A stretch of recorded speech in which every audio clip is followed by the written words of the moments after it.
Social media marketing done correctly.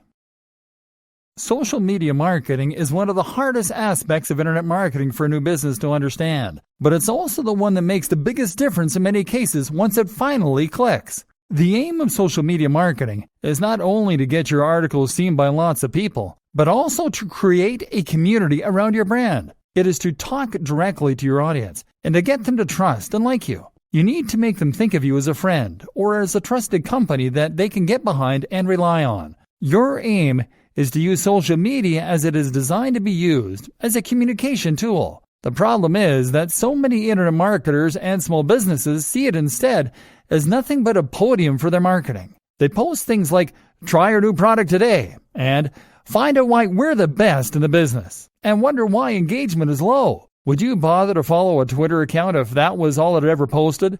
Instead, you need to provide the audience with value, which means providing them with more of what they came to get from your website. You do this by sharing links and posts, but also by sharing images and tips. You need to demonstrate quickly to your audience that you are providing this value through your social media, and the best way I know to do this is to include a widget on your website showing a feed from your Twitter and Instagram accounts. That way, as soon as someone lands on your website, they will see the posts you've made, and they'll have easy access to a button so that they can instantly start to follow you. Selling the dream. Sharing tips, advice, and entertainment in these ways will often work. That is a very good way to bring more people to your site. But what can also work very well is to sell the dream. Because one of the most important things to recognize about marketing and about sales is that people don't buy based on logic. People buy based on emotion. People buy things that they want, and they buy things that they think are desirable, that they think other people want. People buy in a rush because they have a feeling that if they don't act quickly, they will lose the opportunity. This is something that a good persuasive writer can use well. And people often follow a brand or an individual on social media for similar reasons. For escapism, for vicarious living, to chase a feeling that they enjoy. This is why women on Instagram become rich and famous posting images of themselves wearing nice clothes and going out partying. People can follow those creators on social media and feel as though they're partaking in that lifestyle. They can enjoy the way it makes them feel, and they can be inspired. Of course, this makes that person very good at selling clothes too. Likewise though, if you have a fitness brand, then you will likely want to promote that brand using social media by showing images that gel with the message you want to convey. You won't post images of you lying in front of the TV with a six-pack of beer resting on your gut. You'll post images of you running on the beach as the sun rises, or hitting the weights hard at 6 a.m. If you have a blog about earning money online, you'll post images of yourself in a suit, sitting at a computer or looking at code. You'll sell the dream and the value proposition. The value proposition is the emotional hook. This is the why that drives your business. Why do people follow you? How do they want you to make their lives better? And how can you communicate this better? Social media for communication. And like I said, social media is also a tool for communication. This is how you get people involved with your brand. It's how you get people interested in what you have to offer and make them feel you're listening. Like, if you have a problem with whatever they have bought, they can get in touch with you and you'll answer. That means you need to be interactive. So post regularly to your social media channels and ask questions. Run competitions and best of all, try out Facebook Live. Being able to talk directly to your followers is an immensely powerful thing and can massively increase engagement and trust. What's more is that right now Facebook, Instagram, and YouTube are all trying to promote their live features. So if you go live right now, your audience will be notified and lots of people will likely get involved. Now, you can ask them what kind of content they'd like to see from you, what kind of products. You can ask questions. You can share your genuine gratitude for their support. Another immensely powerful strategy is to find other online communities to take part in. Good examples include forums, of course, but also subreddits and more. These are very powerful places to find new people to market your content to. But if you jump into one of them and post a link to your site, chances are the link will be removed and you may be banned. Best case scenario, you'll receive a lot of negative flack. But on the other hand, if you spend time in that community and answer questions, chat to people, build trust and get to know everyone, then if you mention you have a website, this is an entirely different story. Now you have a legion of people that trust you, some of whom might even consider you friends, and they will be there to support your brand every step of the way and to help you promote it on social media and elsewhere. Note, these social communities are also examples of routes to markets. These are places on the web where the people who make up your target audience congregate. Any platform you can find that lets you communicate directly with the correct audience is a route to market. Other examples include things like industry magazines or clubs. Look for routes to market, as these always offer great marketing opportunities. Finally, make sure that you are always answering any direct messages, comments on YouTube, comments in your posts on Facebook, etc. All this builds more trust, more loyalty, and more interest for your brand. Read the book 1000 True Fans, and you'll see why these relationships are worth cultivating. Branding and building a brilliant website. Absolutely central to all of this is branding. In today's environment, having a brand for your website or business is the most valuable thing you can do to ensure engagement and to build success. And it ties in with just about everything we've said so far up to this point. Your brand is what should tie your entire message together and what should help to perfectly target your ideal audience. It's what will elevate your site above being just another spammy site designed to get ads and turn it into something that people and Google love. Google came out several years ago now and said that it would support brands more in the future. A lot of people reacted badly to this news, seeing it as an attack on the little guy.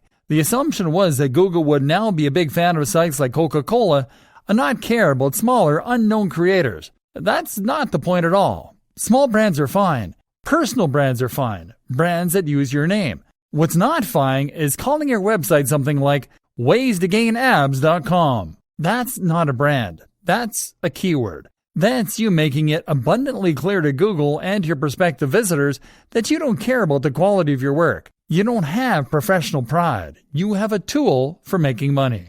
A brand goes in hand with professional pride because it shows that you are keen to create something that people will remember and that you want to be associated with the work you do. If you build a brand, then you have a message and you have accountability.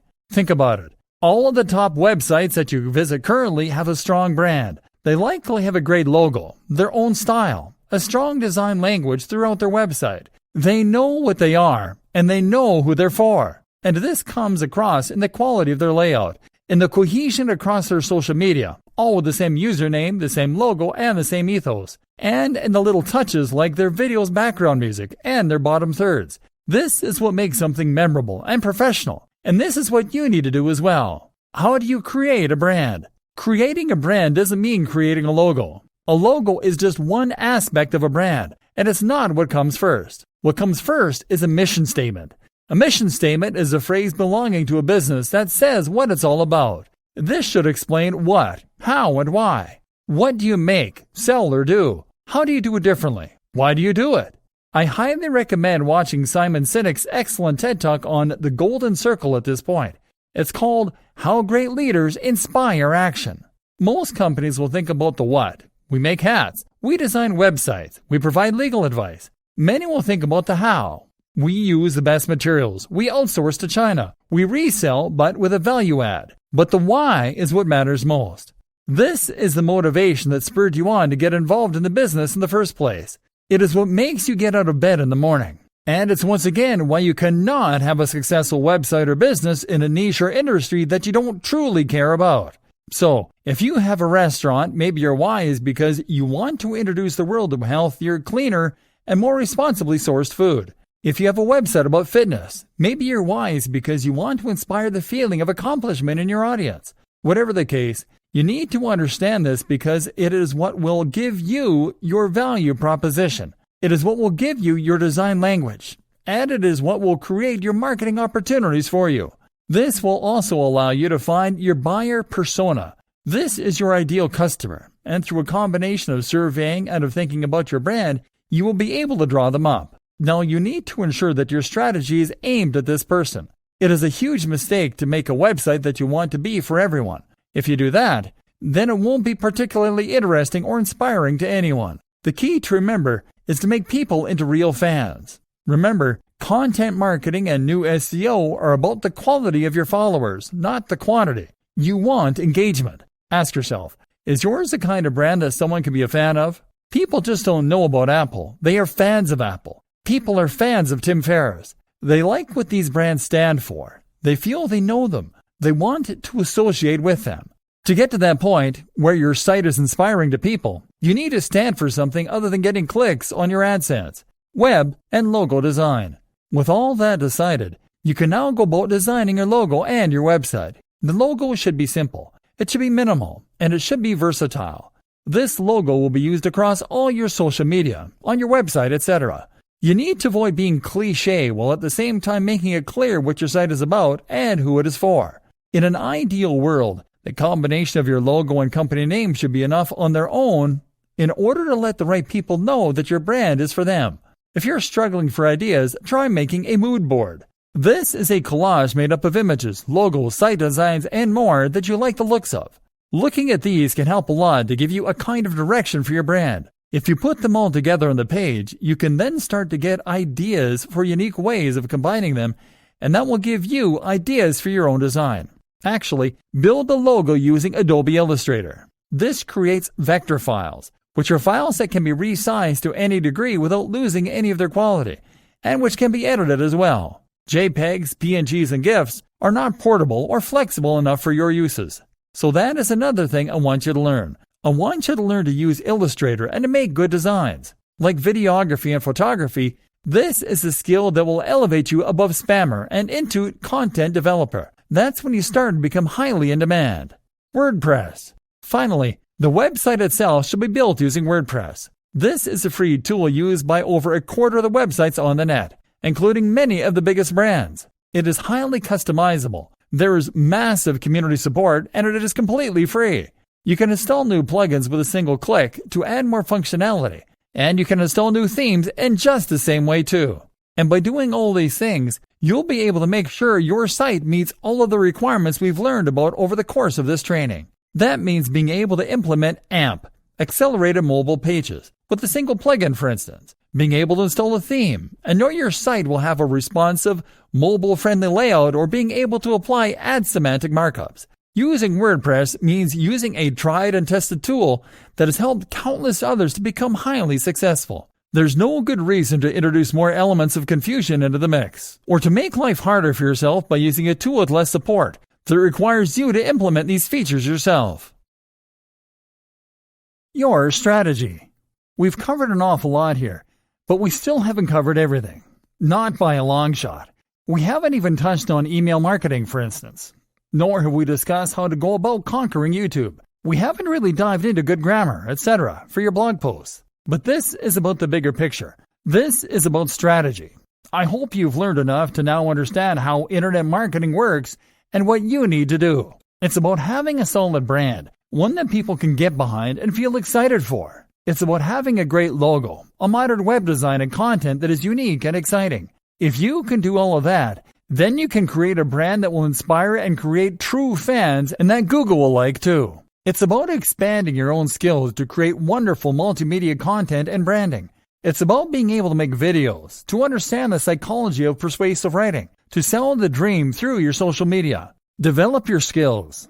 Don't be afraid to step in front of the camera or to network in person to find those opportunities for collaboration. Be a real professional who is proud of your work. And the rest is just implementing a regular steady stream of high-quality content with subtle use of keywords and LSI. It is a matter of getting guest posts on the highest quality websites. It's a matter of sharing your content on social media. That is how you create a cohesive internet marketing strategy.